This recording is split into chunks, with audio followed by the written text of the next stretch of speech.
আমি সর্বোচ্চ আন্দোলন সংগ্রাম করতে গিয়ে জেল জুলুমের শিকার হয়েছি।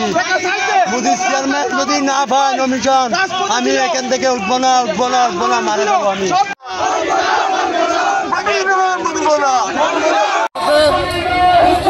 মজিদ ভাই রাজপথে ছিল, আজকে দুঃসময়ের মধ্যে রাজপথ ছিল, আজকে সুসময়ের মধ্যে আওয়ামী লীগের একজন কমিটি নমিশনটা বিক্রি করে দিচ্ছে। সেই জন্য আজকে রাজপথে